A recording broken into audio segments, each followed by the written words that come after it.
I'm Simon Ofer. I think most of you know me. Can I welcome everyone here? There's a great mixture of people here, and it's fantastic. We've got some people who have been prescribed tickets. We've got some local GPs. We've got members of the Stroud constituency and further afield. So really welcome coming. You'll be glad to hear he's going to do most of the talking. I'm just the compere. So, as I said, my name's Simon Ofer. I still work a little bit as a GP. I know quite a lot of you, and I've worked alongside you, but I'm now the MP. I've gone from the most popular profession to the least popular profession quite quickly. Anyway, what this is all about, all right, is this is really around men's health. So, particularly around men's mental health. So there's some quite challenging statistics. So the commonest way men die under the age of 50 is suicide.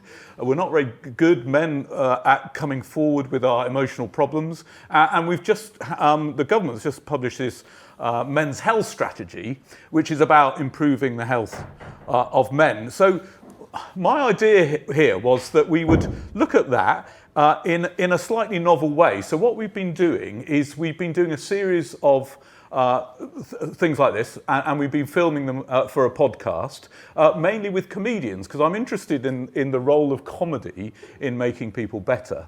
And we also did, so we've done one with Jonathan Pye that some of you might have been here for.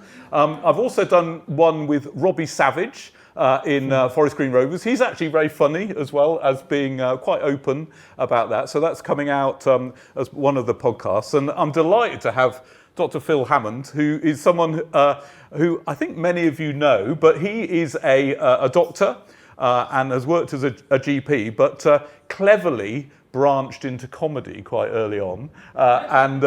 And has done many things, which I'm sure we'll get to. I don't want to do a sort of formal biography, but you still write extensively in Private Eye as well. So if you say anything slightly dodgy, it might appear next week. Or if I say something dodgy, more like, actually. And also, you can't help but want to interview a man who's written a book called Sex, Sleep or Scrabble. All right, so I don't know which is your choice. Those in favour of sex, say aye. Those in favour of sleep, say aye. Those in favour of Scrabble, say aye. Those in favour of all three, say aye. All three, there you go.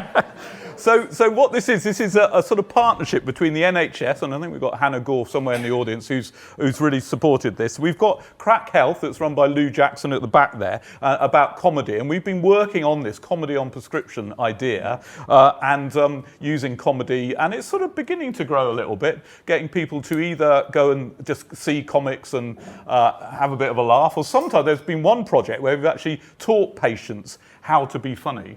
And that's been quite interesting as well. And I wondered whether either doctors or politicians should have the same training, actually. Because actually, if you think about politicians, they're much better when they're a bit funny. Boris Johnson was hopeless, wasn't he? But he was quite funny. That's why we sort of liked him. So in a way, I think perhaps... All right, those who like Boris Johnson, say aye. Resounding support for Boris. There you go. I did actually, very quickly, I did Have I Got News for You with Boris once, and it was just as the Bullingdon Club, word had leaked out that members of the Bullingdon Club at Oxford, where he'd been, had snorted cocaine. And the producer said, can you ask Boris Johnson if he's snorted cocaine? So I did, live on Have I Got News for You. I said, you ever snorted cocaine, Boris? He said, yes.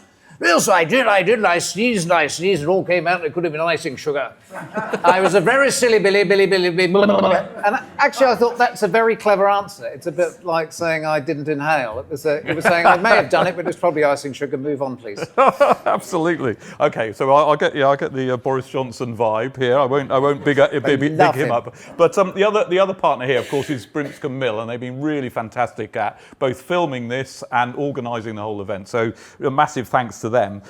As I say, as many of you, particularly the doctors, will know, I'm really into social prescribing. That's about using things that aren't medicines to make people better. We've got a bit of a mental health crisis in this country. 9 million people in England alone are on antidepressants. And that's really because there's no alternative. So the GPs in the room will know you've got 10 minutes to sort out someone who's a bit depressed, and sometimes you just give tablets because there's nothing else available. So it's something that we need to row back on, and maybe we need to help people off those as well. So that's a sort of serious point, if you like. So that's what's really important for me. But what I wanted to first come on to is you, Phil. So how did you? Tell me a little bit about your past. Tell me about your childhood. How far back do you want to go? Well, I don't know. You take it as far back as you want. As this is a podcast, I brought a few photos. So my dad was a very handsome working-class Australian man who got a scholarship to do a chemistry PhD at Cambridge, where he met my mum, who was doing teacher training, because back in the 50s, women either were teachers or they stayed at home or they were secretaries or they were nurses. But very beautiful photogenic couple, do you not think? Such a handsome couple, could not fail not to have beautiful children. Here's the number one. That was my older brother Stephen, otherwise known as favourite child. Beautiful blonde Adonis running around at 3 months reciting poetry at 6 months, little bastard. And they were so pleased with that, they had another go at the old genetic roulette. Out pops this little fella. Look at him. Look at him.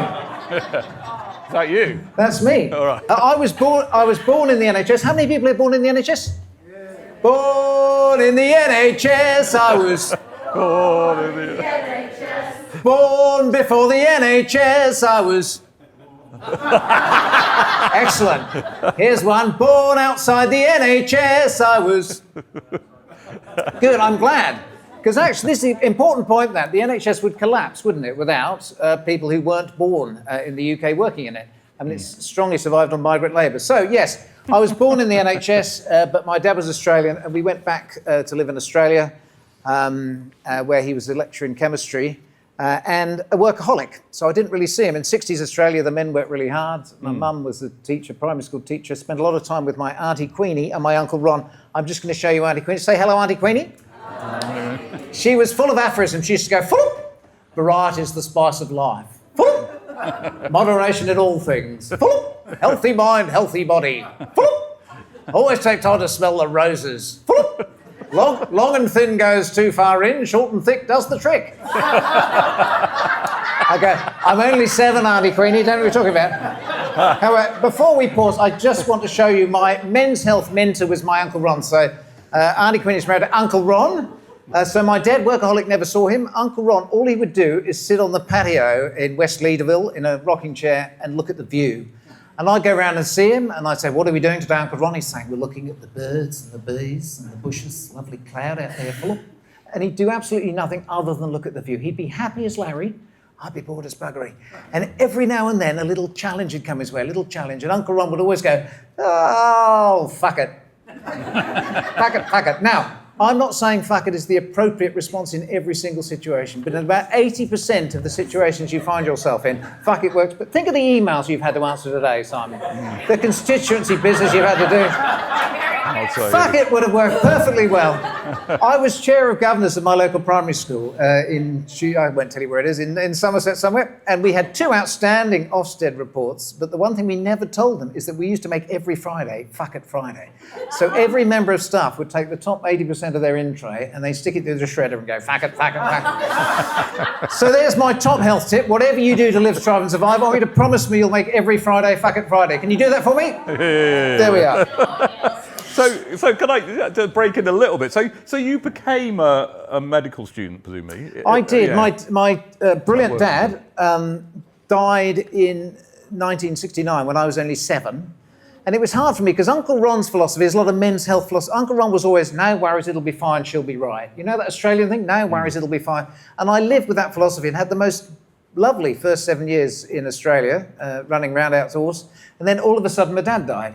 And my mum, who was English, came back to live in England, and we relocated from Western Australia to Watford, which was almost as traumatic as my father dying, and didn't really talk about it. I just assumed my dad had had a heart attack. My mum said, Dad had a heart attack, and I assumed that was the correct thing, and that's probably the reason I became a doctor. I remember I was very good at science, like my dad, and I was a bit ginger in Australia. I was just a hell of a Ed Sheeran, I think. And I think I enjoyed doing science, and I think probably I wanted to be a doctor because I wanted to figure out how to stop my own heart from packing in at the age of 38. And I remember getting to medical school and seeing a professor of cardiology, and I said, look, one of the reasons I've become a doctor is my dad died at 38 of a heart attack. He was really fit and well. He was captain of All Australian University's basketball team. He was an athlete. We don't really understand. He never had any heart problems. And he said, well, that just happens sometimes to young men. They sometimes just die like that. They get sudden adult death syndrome. You may be lucky. You might have your mum's genes. You might not. get on and enjoy your life. It might happen to you, it might not. And that was basically the advice I was given. So that was probably my main reason for becoming a doctor. Right. Plus the fact also, I look like that. I had those Joe 90 glasses and that terrible haircut, and I thought, I'm never going to get a girlfriend unless I get a medical degree of white coat. So I'd seen Doctor in the House, and they all got girlfriends, didn't they? Had lots of fun back in those days. So I thought if I looked like that, I'd better become a doctor. I actually looked quite like that, didn't I, Joe? Yeah. To my sister in the front row going, that was a good look. Him. Back in the 70s, that was a good look. Remember the Rubettes and the Osmonds and Shawadi Wadi? They all looked like that, apart from the National Health spectacles that looked like a sea slug had fallen asleep on your eyebrows. But apart from that... But just coming a little bit, sorry, I haven't got a mic, so a little bit more seriously. I mean, I don't know about anyone else, but it was quite difficult growing up, I think, in ways. It was great, but it was also sort of challenging. You must have had, your father had died and stuff, so you must have had some stresses and doubts and that sort of thing, and, you had to go to medical school so you could get a girlfriend or that sort of thing. But no, just tell me a little bit more about, how you felt when you were growing up. My mum was a teacher, so Mum extraordinarily she's over the other side of the world, and she was only 36, I think, when my dad died, and picked us all up and brought us back together again. And she's the extraordinary one. So she was a teacher. She was more worried about my older brother Steve. So he was 9 when my dad died, and I was 7. And Steve really didn't want to leave Australia and was really tremendously impacted by that and had a few mental health issues. And I didn't. She said, you were the most self-motivated, together, tough young boy I've ever seen, and your brother was completely... My brother, beautiful blonde, got all the girlfriends, and yet he had all these anxieties about losing his dad and leaving Australia. And she said, you were really tough and you got on with it. But I would say one of the reasons, and we were incredibly lucky, is that my mum married Stan, who was a builder from Wiltshire, and he was the best stepdad you can ever have. So the role of stepdads, when you get a good stepdad, it's like gold dust. And Stan said to Steve and I, do what you're good at, do what you enjoy, and try to be a decent man. Isn't that the best advice? We say that all, do what you're good at. So we were really lucky to have Stan, and also this is my Gramps, he got me into private eye. Gramps worked in insurance, but again, state school educated. Not a great fan of the royal family, would never watch the Queen's speech, but used to buy Private Eye. So he got me into the sort of satirical magazine. But having those role models, I found out later he was my step-granddad, not my real granddad, and a stepdad was phenomenally important for me growing up. So yeah, I did have my doubts, but I just sort of thought, okay, I may only have 38 years on this planet. And when I got to medical school, I just really enjoyed myself because I thought, well, I might be gone at 38, so let's just go for it. Sorry about the lack of microphone. So that's really interesting, and I want to get on to your further story, and I don't want to break that, but I do want to do some sort of serious things as well. So there's quite a lot of concern, for example, about the smartphone, the screens in childhood. I just wondered what you thought about it, really. Sorry, it's a bit more serious, and I'm breaking all the jokes, but I think I'd be interested to hear what you think about it. I think, gosh, when I was growing up, you were considered to be safe when you're in your bedroom. People said, kids are in the bedroom, they're absolutely safe, that's fine, they're not walking out on the streets. And I think that's completely flipped on its head now. And kids can be really unsafe in their bedroom if you're not monitoring what they're looking at. And they can be radicalised and they can see things that they can never unsee or hear things they can never unhear. However, I also think screens can be enormously beneficial in different ways. So you don't just want to say it's all about screen time. It's about how you use it and how you parent your kids. And you're not using your screen as a parenting substitute. You're saying, look, let's look at something together. Or if you've seen something that you don't like that disturbs you, let's talk about it together. So it's still about communication. It's where it worries me, is where the screen is used as a surrogate for parenting. And you're not monitoring at all. So I think that's interesting. I think the other thing is that there's evidence if you have adverse childhood experiences, they hit you in later life. There's a great book called The Body Keeps the Score. And, I was lucky in that I only had one severe adverse experience, which was dealt with, I'll come to it later, but it was dealt with well in the sense I was surrounded by love and compassion after that, and it probably made me stronger. But if your dad dies and you're really poor and you've got other issues and your mum's drinking and et cetera, then all these adverse childhood experiences mount up, and therefore that's the other thing I think that makes it really hard for you to recover. Yeah. So screens and adverse childhood experiences are the things that knock us back, I think. Yeah, no, I think that's true. And I think it's interesting because, Australia has just introduced a ban on all social media. And apparently all the kids have gone on LinkedIn, Yeah. which must be very exciting for them. Yeah. So imagine that. So get ready for that, everyone. But, We haven't, though. Why haven't we? We've decided not to do that. No, we're doing a consultation. So you can input into it, and I think probably it's going to come. But who knows? Who knows what the best thing to do is? I don't think you can just cut people off completely from it. I don't know what the audience thinks. Who thinks we should ban it completely?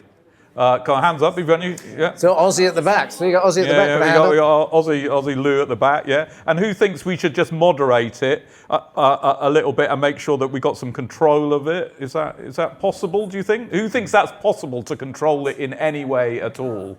Yeah, I don't think it is either. So, but that's, I mean, certainly. But I was interested in. I was talking to you earlier, and you were saying that men aren't very good at having friends. Do you think that's true? What's your take on that? Well, it's sort of the level of friendship. This came to me, I was asked to do, my lovely wife Jo, who sadly can't be here, asked me to do a talk to my local Women's Institute. Can you imagine that? Blagdon Women's Institute, which is a great thing. And I decided to do it on the topic of why do women live longer than men? In every civilization studied, and not just in wartime, in every time period, women have always lived longer than men. So I put this out with this rather fearsome Women's Institute audience. We've sung Jerusalem, so it's very traditional. I said, why do you think generally, on the whole, women live longer than men? And quick as a flash, this woman went, because we nag them to death. And I said, OK, any other reason? Yeah, because they drink too much. And I said, well, why do you suppose some men drink too much? Because we nag them to death. Are you deaf? But then I got into exploring, and one of my theories is that women live longer than men, not just because they go to the doctor more and they have more screening, etc. They form more meaningful relationships. So there are blokey relationships. You and I could talk about, I don't know, Aston Villa, etc. But we talk Forest Green Rovers, Robbie's done a lovely job there, hasn't he? Well done, Robbie. So we can talk about all that, but we tend to, on a superficial level, if you suddenly said to me, I'm really struggling to cope at the moment, a lot of blokes would just laugh at it or turn it down or buy you another drink or not pick up on it. Whereas women, I think, have more meaningful relationships and do explore the trauma that they suffer and their stories, and they support each other better. However, there's lots of really good movements, like the men's shed movement that started in Australia, where men do sit down in a shed and have meaningful conversations. And interestingly, my brother has done a lot of that in Australia. He's worked with Aboriginal communities. He's taken young kids out into the bush to learn about how the Aboriginals teach the transition of kids into elders. It's really, so there's lots of really good work going on, but in general, men aren't very good at forming close relationships with other men. And there was a lovely book, and I can't remember the author, about a bloke struggling to find a best man. He was getting married, and he suddenly realised he didn't have a really good friend to be his best man. So he had to ask his dad or something. I think he didn't have a brother. And I thought that's really telling. He'd been on this planet for 30 odd years and he couldn't think of a really close male friend to ask him to be his best man. Do you think, all the blokes in the audience, who would say you've got some really good close male colleagues that you can offload mental health stuff or a little bit erectile dysfunction? Would you do that so with your mate? Not erectile dysfunction, but mental health issues maybe? I did. This is a terrible story and you'll have to cut it out. Oh, good. But when I was at medical school, this is the only time ever, a group of blokes, we're medics, all male, in the bar, having a drink, playing a few bar games or whatever, and this bloke very seriously says, lads, you know you've got that one hole on the end of your penis, what's the hole on the underside for? And we'd not heard of that, and one bloke actually, he'd done a bit of urology, and he realised this bloke had something called hypospadias. Hypospadias is where the urethral opening happens on the underside of the penis, not the end of the penis. What do you think we did? Do you think we said, gosh, tell us more about that, we'll see if we can find the top urologist in the country to fix that for you? We said, no, come into the toilet and show us. And he did, he sat down and he was peeing out of 3 or 4 holes. He'd had botched surgery that hadn't worked. And if women had been in that situation, they would have supported him, they'd looked up there, they'd find out who the best specialist to go was, and we thought it was incredibly funny, and we called him Colander Cock. And every day, oh, look, it's Colander Cock. It's not funny. Well, it is funny, but it's not funny. In that that's a male way of dealing with a really intimate, difficult problem that he probably found quite difficult to offload onto us, and we trivialised it and laughed at it, whereas I think women would, the same, if women said, oh God, I had a I had a botched episiotomy or something and this is awful and whatever, or I'm peeing or wetting myself, then women would support each other rather than make a joke out of it. Although some female comedians do make jokes about that. Yeah, no, that's good. Oh, well, that's fantastic. Oh, no, I was just interested as well. So you're at medical school, so it's a bit like Desert Island Disc, without the music. Medical school, and then you got into comedy. So how did you get into comedy at medical school? Was it while you were a medical student? Or later on? We used to do awful medical reviews. Back in the day, they always had a terrible pun title, like Back Passage to India, or On Her Majesty's Secret Cervix, or Flush Gordon. And they were really scatological and not really clever. And I started doing slightly more political type stuff at St Thomas's. I did a locum. In those days, medical students were asked to do house offers of locums because it was cheap and probably illegal. So a doctor would go on holiday and a medical student was asked to step in for the doctor. I did an 80-hour medical shift, which is the scariest thing I've ever done as a fourth-year student. And the first thing I turned up to, I was asked to do a liver biopsy. I turned out I'd never seen a liver biopsy. I didn't know what they were. I didn't know why they did them. And I phoned up my registrar and I said, look, I've not done a liver biopsy before. He said, don't worry, see one, do one, teach one. I said, I haven't even seen one. He said, there's a book called Procedures in Practice, page 16, How to Do a Liver Biopsy. Have a go. Have a go first before you ask for help. So I walk up to this lovely woman. I said, hello, I'm Dr. Hammond. Not really Dr. Hammond. I'm a student pretending to be a doctor. I've been asked to do a liver biopsy, not done one before, so I'm going to have a go with the textbook open on my lap. Are you okay with that? Do you know what she said in 1984? She said, you've got to learn somehow, doctor. And I didn't know what I was doing, and I just got this needle out, whacked some anaesthetic in, went boom like that. And 4 days later, the report came back from the pathology lab, and it said, I'm not entirely sure what this is. It appears to contain a sliver of skin, a sliver of superficial fascia, a sliver of deep fascia, a sliver of liver, and a sliver of kidney. Could this be a kebab? I told that story on stage at a St Thomas's Hospital review, and the consultants hated it because I was blowing the whistle on what it was like as a junior doctor working long hours. And I left St Thomas's with a reference that said, this student refuses to take medicine seriously. He does not deserve a St Thomas's house job. But in essence, I was taking it really seriously. So I became political and a comedian to expose the ridiculous working conditions of junior doctors. And I formed a double act called Struck Off and Die with a colleague, Tony Gardner, who's now quite a famous actor, but he was a junior doctor back then, went to the Edinburgh Fringe, told really bleak stories of junior doctors making mistakes, recorded by Radio 4. We got record numbers of complaints to the Broadcasting Standards Council, chaired by William Rees-Mogg, who was Jacob's father, and we got a series on Radio 4 because back then they liked the cutting edge of. It was really dark medical humour and probably not stuff that I would tell now, but it was really scary, dark stuff. That was our launch of our comedy career. And I did read you were tempted by politics at one point, and then there's something. Didn't the BBC then sack you or something? What happened? Oh, I had two goes at politics. Once I stood against the Health Secretary William Waldegrave when I was living in Bristol West for the Struck Off and Die Junior Doctors Alliance, or SODJA. And we hired an ice cream van and drove it around the streets of Bristol going, what do we want? Willie out! When do we want it? Now! Willie, Willie, Willie! Out, out, out! And I got 87 votes.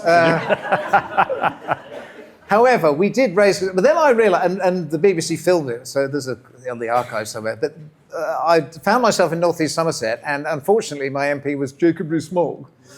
No, I know Jacob Rees-Mogg, and I thought, wouldn't it be funny if I stood against Jacob Rees-Mogg? And local Labour and Lib Dem said, oh no, that's fine actually, it's a good idea, we'll all unite behind you, like Martin Bell. You remember Martin Bell and his wife? We'll stand, you'll be fine. You stand as an independent, one term only, get the bugger out and we'll have a go. But when it came down to it, Labour absolutely hated the Lib Dems for capitulating with the Conservatives, and the Lib Dems hated Labour for something else, Brexit, and they refused to rally round. And the BBC sacked me from my job in BBC Bristol because they said, even though there's not the election yet, you've announced your intent. And if you carry on with the radio show, we'll have to give one to Jacob Rees-Mogg as well, and we really don't want to. So I lost my job at the BBC and didn't stand, because it always gets me, the splitting the vote thing, as you may find with the Greens next time, is tough, isn't it? Yeah. You get people and reform comes up through the middle. So you need these constructive coalitions in constituencies where people say, OK, here we'll all support the Greens and here we'll all support Labour. But if you split the vote... So I didn't stand because I would have just split the vote further. Well, look, I was also, I was interested in... So coming up, a bit of a warning, we're going to talk about some quite sort of serious issues as well. And then I want to go on to talk about how you keep yourself happy. So that's the sort of thing. But you were telling me as well about what actually happened when you started getting really stressed. I can't remember when that was. What happened there? Sorry. Having done Struck Off and Die for a few years, we were invited to a BBC light entertainment Christmas party back in the Paris studios in London. And I descended the stairs in between, I think, the Beverley Sisters and Frank Muir, I remember. And I spotted Ian Hislop, the new editor of Private Eye, going into the toilet, and I wandered in after him and said, can I have a column in Private Eye? And he said, do you mind not standing so close to me? But he gave me a column in Private Eye in 1992, and the first big story I broke was the fact that so many babies were dying after heart surgery in Bristol. There was a very brave whistleblower called Steve Bolson who said, it's ridiculous, the number of babies dying here. And that became what was then the largest public inquiry in British history. And I was quite aggressive in my journalism back then, and I used to in the style of Private Eye, I guess, I'd break stories in a fairly aggressive, non-constructive way. So I said, which was true, because the people who worked on the unit told me, that they used to nickname the unit the Killing Fields and the Departure Lounge. I told that story on stage at the end of a Fringe. I got people to laugh at it because I didn't specifically say it was about child heart surgery. It was recorded by the BBC. And it all got very serious. And then the whole thing broke out. Steve Bolson went public himself, and there was going to be this massive public inquiry, and I was called to give evidence. And I got incredibly stressed by the fact that I was going to be up on the stand at a public inquiry. I was going to be exposed as Private Eye's MD. And if I got it wrong, if it turned out that Bristol was actually okay, I would have been sued and sacked and fired and God knows what else. We'd have lost our house. And I remember my blood pressure went up to about 280 over 160, and I realised I was 38. I was the same age that my dad died when he had a heart attack. And I went back to see my mum, and I said, Mum, I'm really worried about my heart and my blood pressure and stuff, and I think what happened to Dad might happen to me. And she said, there's something I need to tell you about your dad, and I haven't told you before, and I haven't found a way to tell you, but he didn't die of a heart attack. He took his life. He was a scientist who locked himself in his lab and took cyanide. And it was Mum who found him. He'd written a 2-word note saying, forgive me. She genuinely thought he'd had a heart attack when he told us. Then the police came round after the post-mortem and obviously said they discovered cyanide. And Steve, my brother, 2 years older, remembers the police coming round and remembers something not being quite right. So I just accepted what my mum had said. It was a heart attack, got on with it. Steve had always had doubts. And because Steve Steve grew up in the UK like me, but then emigrated back to Australia because he always felt happy there. And Mum didn't know the ways to tell us. And in 60s Australia, when my dad had taken his life, it was illegal until, I think still in Sydney, had only recently been made legal in the West, and people just didn't talk about it. So my dad had died. He was a fairly high-profile lecturer in a university. Loads of his students came to his funeral, but you just didn't talk about suicide. It wasn't mentioned. And all the advice back in the 60s that my mum had was don't tell your kids now, tell them when they're old enough, but you may consider not telling them at all. And there's a rationale for that approach, because if you know that your first-degree relative has taken their life, it increases your risk. So me, with my medical hat on, when I found out, I was actually quite relieved in the sense that I thought, well, God, I'm not going to die of some awful heart rhythm disturbance that hasn't been properly diagnosed. And although I had put lots of stress on myself in the past, I'd never felt depressed or suicidal. So I thought, actually, I'm glad about that, and I didn't blame my mum in any way. My brother struggled to cope with it over in Australia and had quite a severe depressive episode where he didn't really want to take his life, but it made him understand what was going through his dad's mind. So when a parent takes their life, and you tell the kids at the time, the kids always think, was it me? How could they have left me behind? There's a fabulous charity you probably know called Winston's Wish, which is here in Gloucestershire, that helps. And when I first talked about my dad, when I found out, they gave me a memory box to put things about my dad in, and here's a way that you explain to your kids. But the interesting impact on me is it made me far kinder. So I stopped doing really aggressive journalistic pieces, my comedy became much softer and much kinder. I worried about the impact on, when I'm exposing stuff in private eye. I've written 30-odd columns about Lucy Letby, which is incredibly difficult because I just don't think the evidence is there to convict her beyond reasonable doubt. But you've got to think of the parents. So how you manage this stuff, it taught me that the way you raise concerns, and you have to be brave and a whistleblower and speak up, but the way that you do it is as important as the concerns that you raise. So for the second thing I say, the thing beyond measure that has improved my mental health is marrying Jo. And I'm sad Jo isn't here, but I've been married for 30-odd years to the most fabulous woman. There's really good evidence for men that marriage or a secure long-term relationship is really good for your health. Even if it's not a very happy one, and mine is very happy, it's good for men's health, because women in relationships, even if it's not a very happy one, do all the cooking and cleaning and ironing and wiping the pee off the lavatory seat in most cases, not all. A lot of women. Whereas women generally only live longer in happy marriages rather than unhappy. So women, when their partner dies, often won't get remarried. Men nearly always do, because they tend to do better with somebody looking after them. So that's the thing that has kept me managing my stress better than anything, I think, is marrying somebody lovely. That's good. I don't think this is working, is it? I'll just talk really loudly. I'll have that again. I'll have mine again. No, sorry about that, but I thought it was quite important, that, and I really appreciate you being so honest, Phil. I think that's really important. And one of the things I think about all of us, actually, and I think this has got better, is we are more honest about sort of what's happened to us. But I also wanted to sort of lighten up a little bit and say, how do you keep yourself sort of mentally well? And I know you've got a few little ways of doing that, but I just wondered, what are the top tips? What would you tell your younger self? Well, coming back to the thing I mentioned earlier, I don't vocalise it, but I do have a fuck it monitor in my head. So for the Lucy Letby stuff, there's so much that I can do, and I spent 6-8 months not sleeping, thinking, what if I've got this wrong? What if she suddenly pops up in a documentary and say, yeah, I did it? I spent so much time investing in that, and you do when you're really invested in a story. And then I get to a level where, I've done as much as I can here. And I used to do this in medicine too. I had a really hard day, and I've done as much as I possibly can, and I'm going to mentally say, fuck it, that's enough. I now need to do rest and relaxation. And I've always been quite good at that. I think one of the things men are probably better than women at. So Jo, my wife, same job, GP, she'd always come home and she'd say, oh, geez, what if that indigestion turns out to be angina? And I go, well, fuck it. It might do, fuck it, but you've had a go. No. And she is a brilliant doctor, and she safety nets everything. She says come back, but I've always been able to switch off for that reason. It's not because Jo probably does care a bit more than me, probably, to be fair, but I've always been able to learn. So that's the first thing. Second thing, dogs. Always had dogs. Dogs, not drugs. Who's got dogs? Very good evidence base for dogs. So if you hug a dog, it reduces your blood pressure. They also reduce your cholesterol by eating your food. They look at you. Your husband doesn't look at you. Your doctor doesn't look at you. A dog will look at you until you take it out for a walk. And you're not stuck in some sweaty, soulless gym. You've got the blue sky, you've got the green fields. Most other dog walkers you meet are friendly, so you've got a social circle. Dogs keep you supple as you bend over to pick up the poo. And if you're too depressed to put your pants on in the morning, they lick your testicles.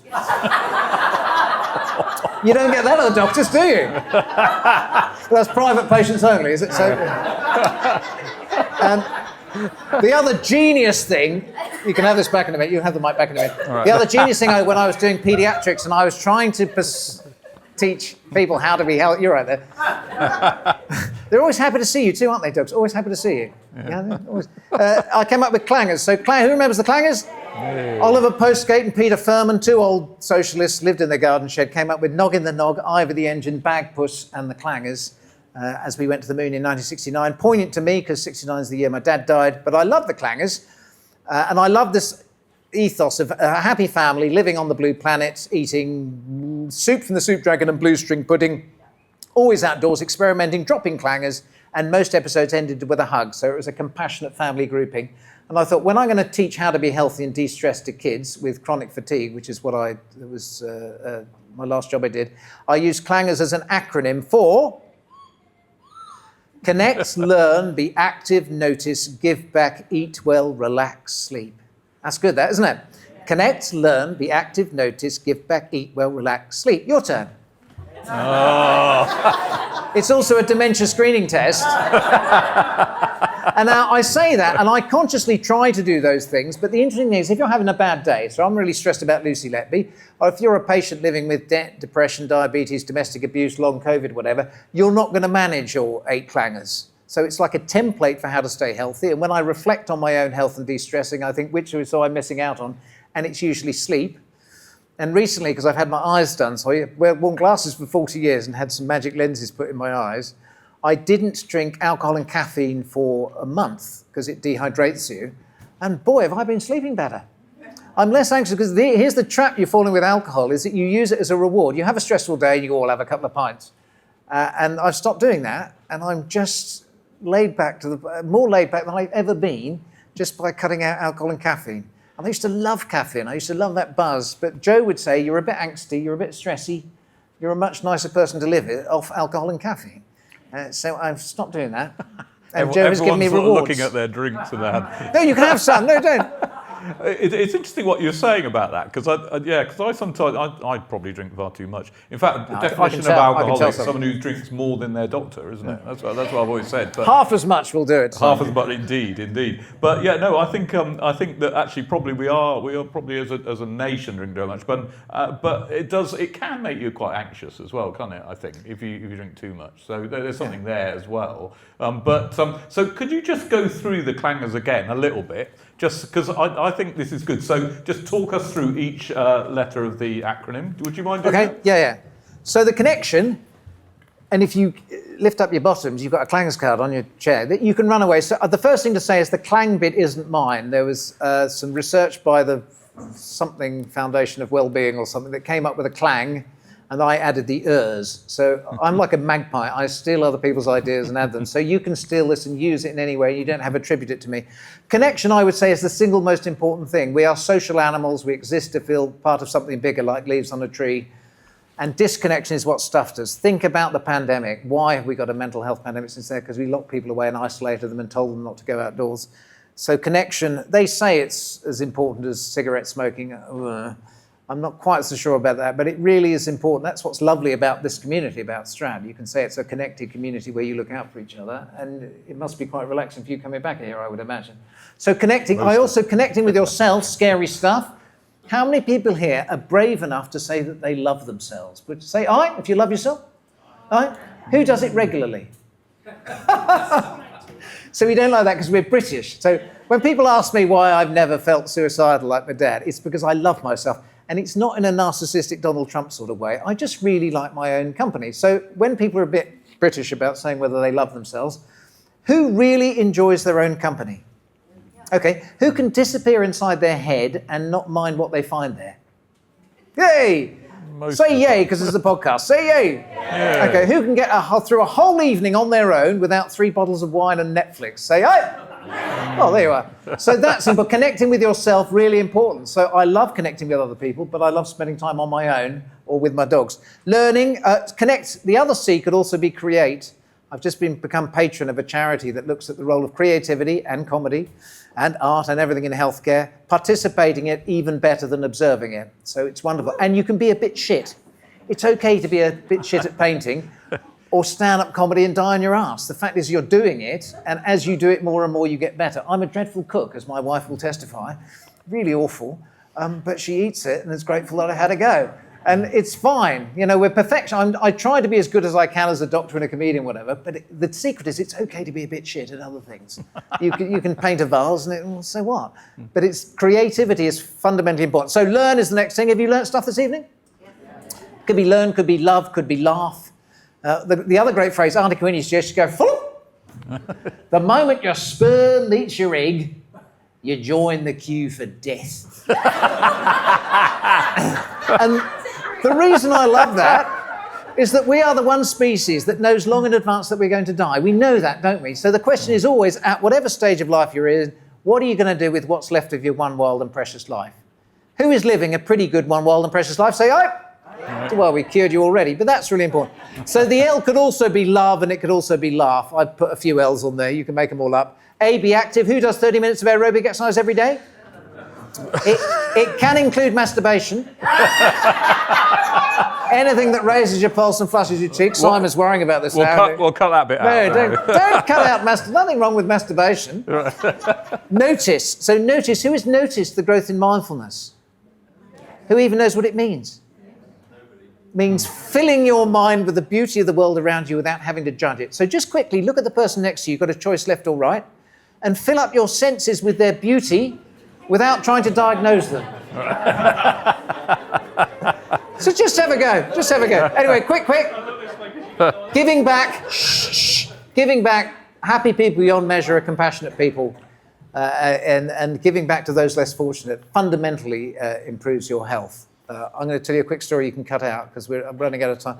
A mate of mine went up to the Intercontinental Hotel in Glasgow not long ago, and he went into the restaurant, and there was a dad there talking to the head waiter, and the dad was saying, look, I've been bringing my son up for chemotherapy at the hospital over the road, and he's had 3 courses of it, and he's not really enjoying it, and he hates the needles, and he hates the sickness. He particularly hates not having any hair. So tonight, before his final round of chemo, I'm going to shave my head. So when we come down for breakfast tomorrow, we're both going to be bald. And I wanted to warn you so we didn't freak out the waiters, so they didn't stare at us. And the head waiter said, that's fine, I'll tell them. And my mate said he was sitting down in breakfast, and as the father and son walked down into breakfast the next day, they looked around them, and every single waiter had shaved his head. And they were probably Eastern Europeans on 0-hour contracts earning £8 an hour, and they'd widened their circle of compassion to complete strangers. And that's the issue. Think how good we were in the pandemic. We found out who was working nights, who was doing this, and we left them a little hot pot on the doorstep or whatever, and we've lost that compassion. We've gone all horrible and tribal again, haven't we? We've gone really quite unpleasant. And my GP trainer, Brian, he was a lovely bloke, he was a Yorkshireman. He used to go, do you know what the most powerful drug in the world is? And I would always say methotrexate, just to annoy him. And he'd go, it's kindness. It works for absolutely everyone. It's free at the point of delivery, and it's very hard to get the dose from. And for me, that was the most useful thing if you're ever stuck, you can think, can I be too kind to my kids? Generally, in most situations, you won't go wrong with kindness. And being kind to yourself is the first step there. So self-compassion. Eat well, we've talked about. Who eats well? Yeah. Who knows what eating well is? Yeah. The Japanese eat less fat than us and have fewer heart attacks. The French eat more fat than us and have fewer heart attacks. The Japanese drink less red wine than us and have fewer heart attacks. The French drink more red wine than us and have fewer heart attacks. In fact, you can eat and drink what you like. It's speaking English that kills you. That's bollocks, by the way. I'm just saying. Relax. Who consciously takes time to housekeep their brain at the end of the evening, have gratitude for the good things in their life? I had one of my mums in the chronic fatigue clinic. She used to buy, she and her daughter bought rose-tinted spectacles, proper rose-tinted spectacles, and at the end of the day, they'd reflect on the little good things. And the girl had quite severe ME, and she would just get joy from the snout of a damp Labrador against her thigh or something. Something really tiny, just little things. 5 portions of fun a day, I would say to them, and they need to be different, but they can be very small. So relax, and then sleep. Who gets 8 hours sleep a night? Yeah. Who gets 6? Yeah. Less than 6? Basically, the less you sleep, the quicker you die. But you don't need the full 8. But the things that muck you up, try to go to bed at the same time, get up at the same time, etc. Try and have a routine. Caffeine blocks your melatonin, but we have different responses. Some people can drink coffee throughout the day and be fine. Others, they have 1 coffee after lunch and they've had it. Alcohol, sadly, even worse, because it stops you going into the deep phase of sleep. So if you are going to drink alcohol, please do it in the mornings. That's one for the GPs. So there we go. So those clangers you've got, and slightly more serious mantra about clangers is written on the back. I can't read. Can you read that for me? Because I've just had my eyes done and I can't read. So put that. What's it say? Each day I will try. Each day I will try to like myself and to reach out to others. Reach out to others. Those in favour say aye. Yeah. Keep my curiosity and interests alive. Hooray! Do activities I enjoy that move my mind and body. Hooray! Be still for 15 minutes and relish the beauty around me. Hey! Be kind and considerate, especially to those in need. Yay! Enjoy food that is nutritious and delicious. Yay! Wind down and relive the high points of each day. Yay! Get 6 to 8 hours sleep each night. Yay! And the last one, most important? And not feel guilty if I don't succeed. I like that one. That bit's really important. That last one is really important, because I said if you're going through a tough time, there's no way in the world you're going to do your 8 clangers. And one of the things that makes you unhealthy and really affects your mental health, if you set too high an expectation that you can't ever achieve. So there's strong evidence in men that if their parents had very high expectations and they constantly felt like a failure, they're quite high risk of self-harm. So the obvious things for self-harm are poverty and deprivation and adverse child experience. But for men, it's that perfectionist streak that comes from setting too high a bar.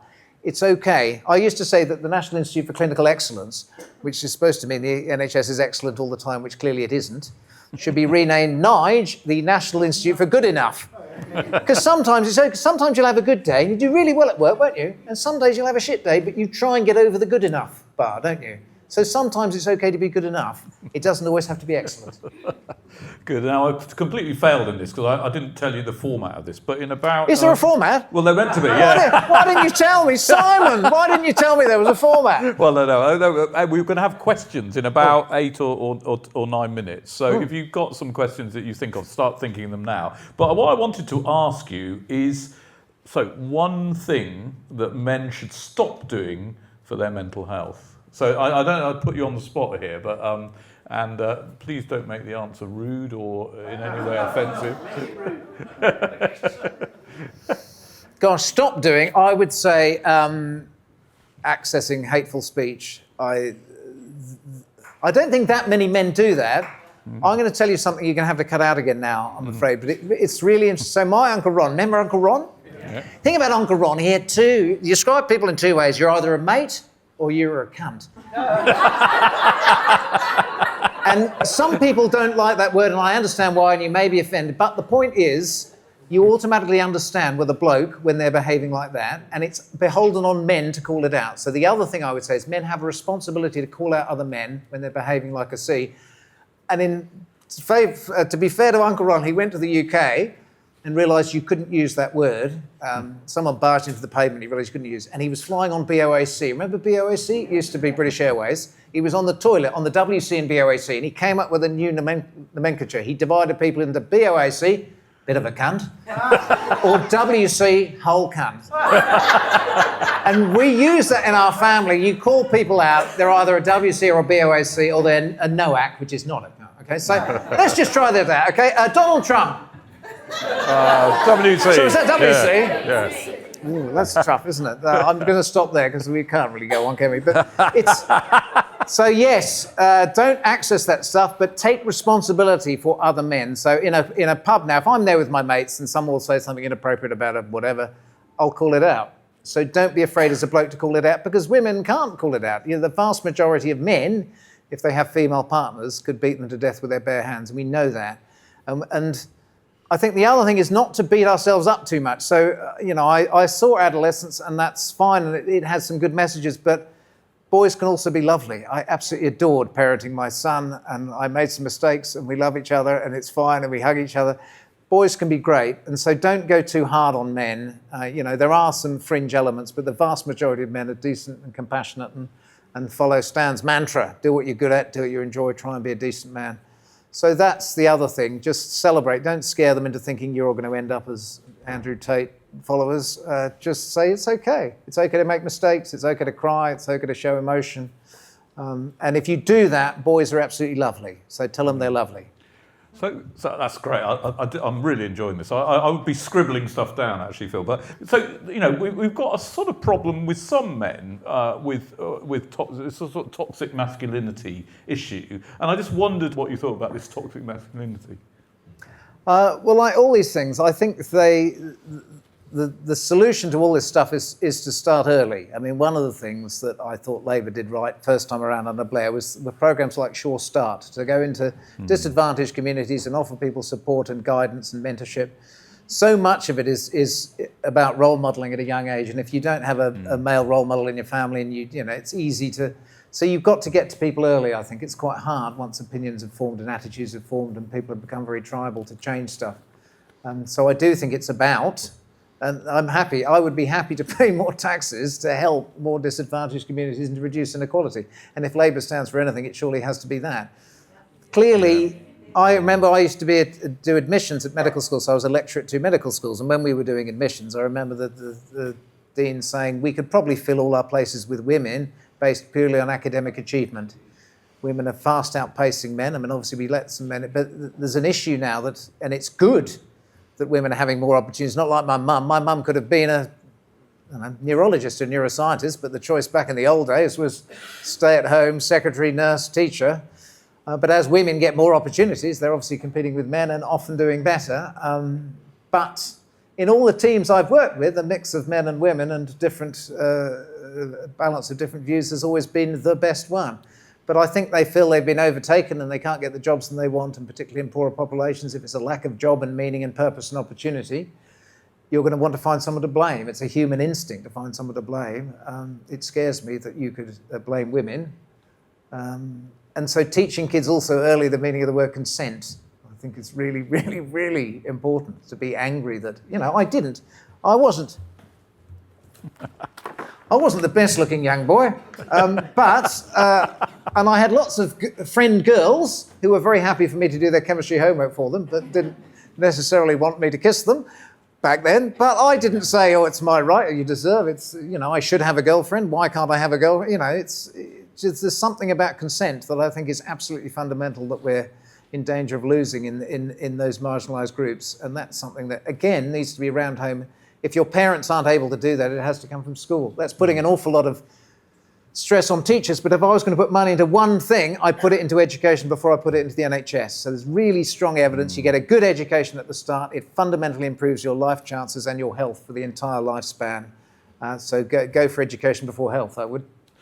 Oh, that's fantastic. And I think what you said about role models is really important, because I think maybe Phil, you should be our role model, because there's so many things you said have been so spot on, I think. So that's really fantastic. Can I just say a few little thank yous, and then we're going to come to some questions. So the laughs aren't over, because some of the answers may be, I don't know. They may be you can ask a really serious question. You want to talk about men's health and suicide, you can. So don't feel that it has to be funny. You can ask whatever you want to. Yeah, no, that's fantastic. Can I just quickly say, thank you to Brimscombe Mill. I'd like to specifically thank Stephen Kinsella, whose foundation has sponsored this, which has been fantastic. I'd really like to thank Hannah Gorf, I can't see her, but I know she's here somewhere, who's NHS, and she's been really promoting this and has been behind social prescribing generally in the county. She's a force of nature. At the back, there's Lou Jackson, who had the initial idea about comedy on prescription and is amazing at making this happen. We had our first round table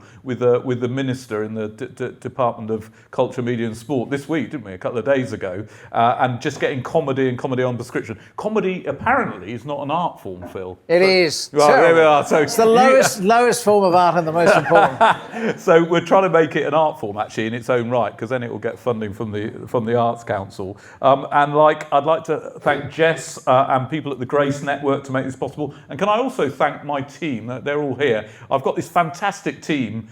When you get an email back from me that's really kind and considerate, they've probably written it, to be honest. We're a great team. And actually, how we make decisions is quite interesting. We have quite a lot of tricky decisions around politics. So I have to have a veto over it, because I have to actually present it. But we decide as a team, and we've got some really good, young, brainy people in the team, and we've got older people as well. And they're fantastic. So I'd just like to thank them personally for that. And then, most of all, I'd like to thank all you lot for coming. And I'd also like to thank you, Phil, for making it a really wonderful night. So thank you very much. Thank you. There's something I wanted to say and forgot. So when I found out about my dad taking his life and started talking about it on stage, the wonderful thing is it started a conversation going, and people came up to me talking about their own experiences. So the two things I want to share. The first, a young man described his depression. And he said, my depression is like a gremlin that lives at the bottom of the garden, and it's there all the time. And sometimes I can say, stay there, stay there, stay there. And then sometimes I just can't stop the little bugger from crawling up the garden and crawling up to me and climbing inside my head. And he said, the thing I learned about depression is like a gremlin, but it's like a liar. Depression is a liar. This little bugger climbs inside your head and says, you're not worth it. There's no point being here. Everyone would be happier if you weren't here. And that metaphor of depression of a liar, I think, is really useful. In fact, all diseases are. All diseases. Cancer is a lie. Cancer deceives your immune system. Everything is about perception. But depression as a liar is interesting. And then I met a woman who was running a huge mental health service in London. She was the senior sister in charge of everything. And one day she was at work, and suddenly everything went black, and she burst into tears.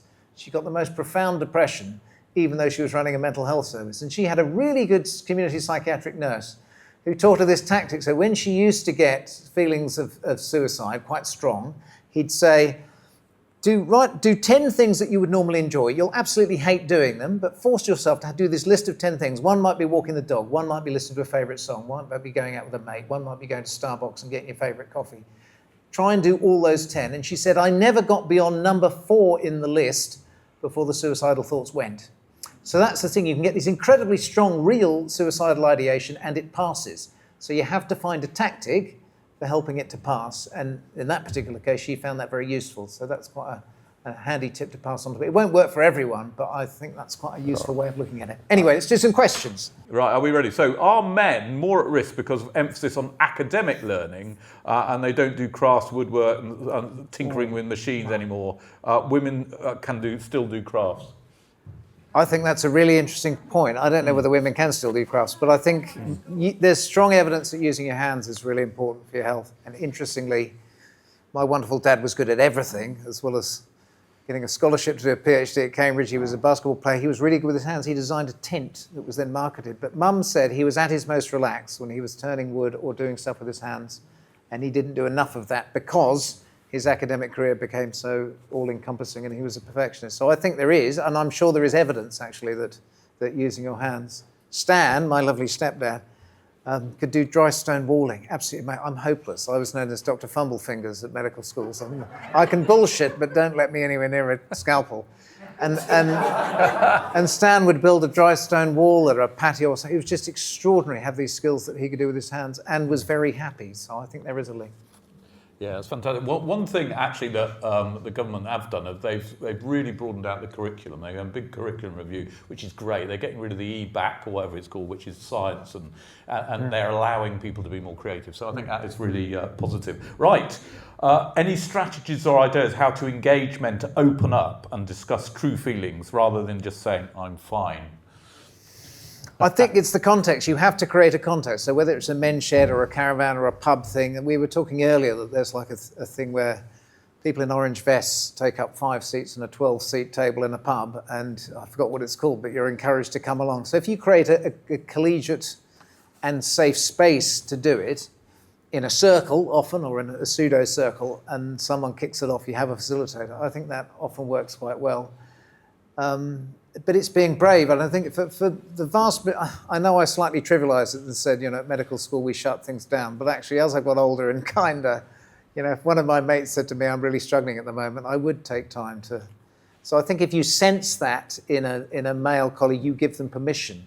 You say, I sense you're really struggling at the moment, and I'm quite happy to listen, and I may not have all the answers, but we can figure out who to get the answers from if we can't have there. So it's looking at your mates, looking at them meaningfully in the face, saying meaningfully, how are you? No, fine. And then, saying, look, okay, I can sense you're struggling. Do you want to talk about it? And a lot of people will then open up to that. So it's creating the context with your communication skills and the surroundings. Great. No, I think that's all good. So older people suffer mental health as they can't afford to go out. So we need better pensions. So that's my sort of area, I suppose. Yeah. I mean, we all. I think I was trying to look at. So I was trying to develop a national strategy to prevent mental health. So we've got one to prevent physical health problems, but what we're doing mental health, and actually the number one is to relieve poverty, really. So that's the main driver of mental health issues. So I would say, we've got to make society more equal. But about mental, can't go out as well. I don't know. I think going out is really quite important. Getting stuck in bedrooms isn't important. So I don't know if you have anything to say on that, Phil. Well, I do. I mean, I live in North Somerset, which again is, I guess, reasonably privileged, although there is obviously pockets of extreme poverty in rural areas. But my mum lives in Chew Magnet, posh Chew Magnet, but there's a woman there called Sam who started this thing called Chew Chat during the pandemic, which is pretty much free, and she funds it herself. You can make small contributions. And there's an activity every day for people to do. It probably saved lives during the pandemic because she got people out she's got a field in her house, and she got people out there and outdoors connecting with each other. And it's carried on since the pandemic. I'm hoping she'll get some sort of honour. I think she's been awarded for. And it's unbelievable, the connections that it's done, regularly going back and back and back, and they celebrate birthdays. So it's a community thing. It's creating activities. There's another charity I'm a patron of called Kissing It Better, which was started by a nurse, and that's basically using the community to improve the mental health. So they used to take trainee hairdressers and manicurists into hospital and care homes to do the hair and nails during the pandemic. They got young people to do their Duke of Edinburgh volunteering thing by connecting with older people in care homes, and still does that now. They go into care homes and sing and they volunteer. And the most important thing about that is, as well as connecting the older people, the young people benefit enormously. So all the kids I've seen who've done really well and got into medical school, have done really good jobs, have often done volunteering. If you can talk to a group of people with dementia at the age of 16 or do singing for the brain or something, it phenomenally improves your own skill set and self-confidence and communication skills, etc. So there's sort of a win-win she has a diary, the Kissing It Better, in the various areas she works in, and there's a different activity every day on your calendar, and you can look at it and go, well, today it's this and today it's that. So it can be done. It usually needs a leader who's a force of nature to do it, and it's finding a place to signpost to all the things already going on in the community that people don't know about, and it'll be something that floats your boat that you want to do. So it is possible, but it requires bottom-up community engagement rather than prescription, I think. Yeah, no, I totally agree with that. And actually, this society, and I can see quite a lot of people here who've started things that have really changed people's lives, and we're really dependent on people like you in the audience to just sort of lead in little things, actually. And someone asked a question about hospital transport and what a nightmare it is trying to book it, for example. And I don't know if you can have any comedy in hospital transport, but things like that, helping people to get to the hospital, even if it's just one person, those sort of little acts of kindness are incredibly important in the community, aren't they? Yeah, it's when the transport arrives 3 weeks after you've died. That's what it's saying. Not funny. That's not fun. Don't laugh at that. It's not funny. That man's laughing at all your jokes. I don't know why that is. That's my Uncle Ron. Faggot. So here's a tricky one. Simon, what do you do to help yourself when you're feeling low? I'm a bit like you in that way. I think it's a bit of physical exercise, I write really crap poetry, actually. I find that really helps me. I think it's quite good, but I know it's crap, actually, underneath. But, that's a form that I do. I play football once a week, and I kick the shit out of Ian Duncan Smith, actually, who I play with. But no, it's a physical. I think we all know what makes us feel better, and what Phil's been talking about, don't we? It's just actually doing it is the tricky thing. Masturbation's also really good, and I do that most days. Absolutely nothing wrong with that. We need to talk about sexual health. Again, we're British. We don't talk about, what do we talk? We don't talk about mental health. We don't talk about sexual health. All the stuff that matters. It's absolutely fine. Don't feel guilty. Oh, here's another one. I get the impression, this is not me, this is a person who wrote the question. I get the impression many of our male politicians are not that happy, stressed and engaging in risky behaviours. Yeah. Would you all be better off if we had more mental health support? Yeah, God, that's interesting, isn't it? In Parliament, Parliament's a weird place because it's really competitive, and it's also a bit like medical school. When you'll understand this. Sorry, the non-doctors here might, but when you become a doctor, you think, right, I'm going to be this all-powerful being, and you get to a hospital as a we used to call it houseman. I can't remember what they call now. And you're basically the lowest of the low. You're below the nurses, and they just tell you what to do. And it's a bit like that being a politician. You think you're going to be all powerful. You get in there, and you've got less power than these advisors, really, and these young people like that. I have a friend who's a GP for many MPs and says it's really the amount that they drink particularly is worrying. But the reason I don't think I'd want to go into politics is that the thing that annoys me is you get these really bright, articulate, dedicated people, by and large. You do get some who aren't. They should be sitting around in a circle trying to sort out whatever the issue is, social care or whatever, and they force themselves to be adversarial for any other reason other than they have to be party political. If you just put all those good minds together and had a government of all the talents from all sides saying, you're really good, we would get somewhere far quicker. And I think a lot of really good people aren't attracted to politics because of that adversarial nature. In no other walk of life does such adversarial... I'm going to talk about the Lucy Letby trial. We have adversarial criminal trials that are almost primed to give you miscarriages of justice because people take extreme positions that don't reflect the truth, and that's the same in politics. And I think we will get bored of that, and we'll build a parliament that's a circle when we redo it, and you can all talk to each other and collaborate. Yeah, no, here's to that, guys. Yeah. I do. I mean, on a serious point, I think the way to do that is to change our voting system, because at the moment it's a sort of dog-eat-dog world, and people have to decide who to back to beat reform, and they have to guess who's. That's crazy. Just vote for who you want, for God's sake. Yes, I did. I used to be a big fan of proportional representation. I used to say that if you don't support it, you should have the MPs who don't support proportional representation should have the portion of their body removed that people didn't vote for. But then if we had PR, we'd have whatever, I don't know, 90 to 150 reform MPs. You happy with that? Well, there you see. So it's not easy, is it? But that's better than having a majority reform government, I think, which we might get next time if we're not careful. But anyway, look, we could discuss that all night. It'll get really boring as well. But I do agree, actually, that I find one of the things I find difficult about politics is the adversarial thing. And I've actually, when I chair a number of all-party parliamentary groups, and they're great because you're working with some of these Tories are actually quite nice and they're quite intelligent, and and I haven't found a decent reform MP because they don't seem to attend. Sorry, but they just don't. But the Greens, we get on really well. In a parliamentary way of getting on, and then when we get to Prime Minister's questions, it's like theatre. We're going like this, we're sort of hissing at me, and they're hissing back at. Total madness, and I think the only way to understand that bit is just theatre. Really, it's pantomime. It doesn't really mean anything, but that's the only bit anyone ever watches, isn't it, in Parliament? So yeah, I think, and actually, I think you lot, the electorate, really like it when we work together. Could you tell your party leaders? Oh no, that should be me, shouldn't it? Anyway, go back to this. Having friends means drinking pints in the pub. Drinking pints equals poor sleep. Vicious cycle. So that's a good one.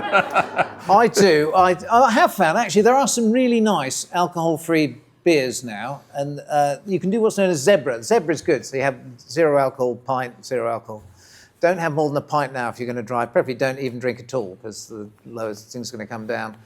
But Goram, although I'm a Buckham, I live in Buckham country, Goram, it's only 0.5% rather than 0 alcohol, is really, really nice and tastes lovely. And once you get into the zone of it, you don't feel too much like a plonker. You have a nice pint of beer, it tastes nice, and it's got no or very little alcohol in. So it can be done. You don't have to have that awful thing and a crushing hangover, and then loads of caffeine to wake you up, and you end up that alcohol-caffeine cycle, which I'm feeling self-righteous because I've got off it. But only for a month. I may go back on. Who knows? I'm still on that treadmill, I must say. But anyway, next one. How important is it to be able to articulate your mental health state? And should we invest in education, time, etc., to do this? So I don't know what you think. I think I tend to agree with that, although I think we shouldn't be too sort of therapized. I think sometimes I meet patients who just had too much therapy and they talk in sort of therapy speak. But I just wondered what you think, Phil. Yeah, I think that's where art comes in. One of the great things about art is that a really good film or story is a metaphor for your life, isn't it? And you can watch a film, you can watch, I don't know, Hammond or something, and there's something comes up in there that gives you permission to talk about a difficult issue. So if you're not someone who naturally finds it easy to articulate your feelings, a really good film or a novel or a book, and you can almost talk about how the character in the film coped with it as a surrogate for talking about how you're coping with it. So I think that's one of the real strengths of art. But again, it's about, you can tell when someone's had a bit of therapy. And my daughter, Ellie, and her husband, Titus, just bought a house, and it wasn't in the best state when they moved in. And the previous owner had scrawled all over the house, "I am enough," in some sort of indelible pen.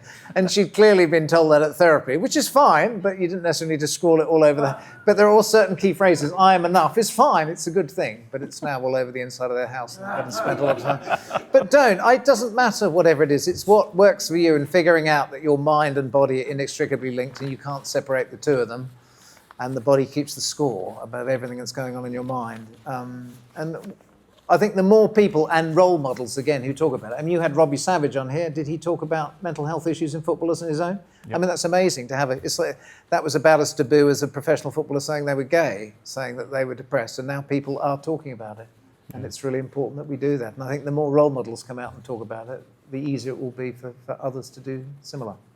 Yeah, no, I think that's totally true. And actually it leads on to, I think you probably answered this, but what might be a good effective alternative to either antidepressants or long waiting lists for therapy and counselling. And that is one of the problems I think GPs face. But you sort of answered that. Is there anything else you think?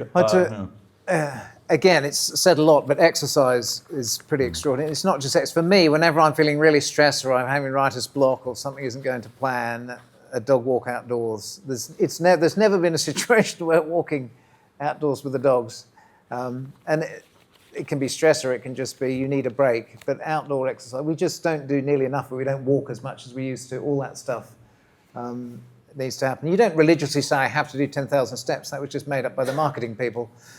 But walking and thinking at the same time, a really good way of sorting your head out, I find. Yeah, that's great. Well, look, we could probably do one more question if someone wants to stand out and shout it. Does anyone anything else that anyone wants to say, or do you want to just get to the bar and have a pint? Or some caffeine, maybe. I don't know. No. Okay, there's one there. Would you like to? Yeah. Yeah, it's a positive note actually, because I volunteer in primary school and I'm not a teacher. I'm not teaching at all, but there's a lot of work happening with very young children in that school about them recognising their behaviours and dealing with them and how to cope with them. And a 7-year-old girl was reading to me the other day and she said, I have anger management problems. She's 7. And I said, what makes you angry? She said, people who don't like me. And there was this whole thing that she's aware of who doesn't like, and then we had a little chat about why people didn't like me. Sometimes adults don't like each other either, and all the other things. But it was just really impressive.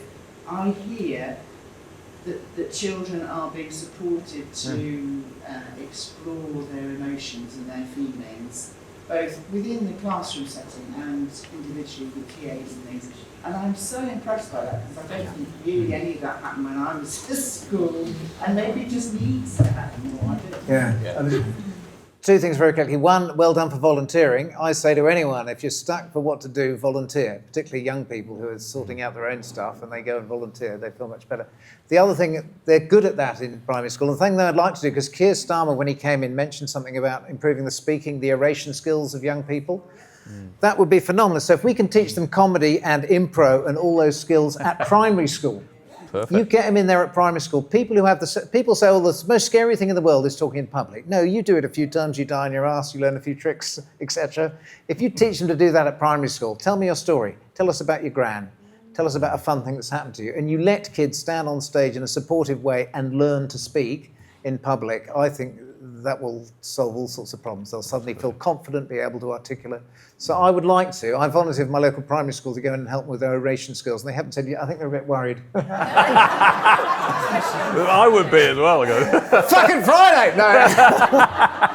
So I'm going to have to rein it in slightly. Yeah. But I would love to do that. Yeah. Get into schools, volunteer, and get those kids talking about how they feel, and get them telling stories, make each other laugh, make each other cry. That's the thing. And the bar's open, I know. So I know. No, just one other thing. I went to one of the nice things MP you had to do on these school visits. So you go in and they've cleaned up the floors and everything. But no, they were doing this fantastic thing called philosophy for 7-year-olds or something. Oh wow! And that's amazing. They all sit round and go, "Is war a good thing?" And they were going, well, if someone came and camped on my garden and I didn't want them to, I'd ask them to leave. And the kids were sort of articulate. It's really fantastic stuff, I thought. So really good. So Lou, you've got your hand up. Yeah, okay. Over to you. So if comedy on prescription can help improve well-being, why is it that so many comedians and people who work in comedy are depressed and do suicide? And what's your advice to them separately? It's interesting, isn't it? Because they're not all. So when I first started, I first went to the Edinburgh Fringe. There was a lot of heavy drinking, a lot of drug abuse, and there was Bill Hicks talking about his stuff, and that's largely changed. And one of the reasons it's changed is comedy's become a huge, if you're successful, a huge money spinner. And there are a lot of comedians who are now teetotal and live fairly abstemious lives and spend a lot of time sorting out their mental health. And Jim Jeffries, an Australian comedian I saw recently, who's pretty outrageous and appears to say some deeply misogynist things and then rose back on it. I saw a really honest interview about his alcoholism. And when he started out and he was drinking and drinking, he said, when I've been absolutely pissed on stage, I've done my funniest performances and my worst performances. And as he got more successful and there was a lot more money involved, he realised he had to rein it in and sort himself out. It's incredibly stressful standing up in front of a group of people and trying to make them laugh. It's the most accountable job you can do. I could be a really shit doctor and still have a waiting room full of patients because that's the NHS. Sadly true, I think. In comedy, if you don't make people laugh or don't make them think, you don't get bums on seats. It's really the most accountable thing that you can do, and that comes with its own stresses and strains. And then, unlike a musician where you go round and you can play your greatest hits till the cows come home, in comedy you have to write a new set every time, every year. So one of the reasons I did comedy part-time is I didn't want the stress of that. So I've done, 10 or 12 times at the Edinburgh Fringe in 30-odd years, and in between carried on doing other things. And the comedians who survive also do other things in between. And sometimes the comedians who are really successful, who just do that and just do that all the time, really struggle. But it's the pressure of it and the adrenaline kick, and coming down from that kick, you get this huge surge of adrenaline and it makes you want to drink, and you do this and you have sex with someone you met, not me, but someone you meet, whatever. And the whole thing can spiral out of control with the adulation. And you need a partner or a friend or someone to get a handle on it. So it is easy to spiral out of control. But I think it's the pressure of coming up with new material all the time. And everyone's competing. How can you make a joke about Donald Trump? It's almost beyond parody. I mean, how can you do that? How can you do that?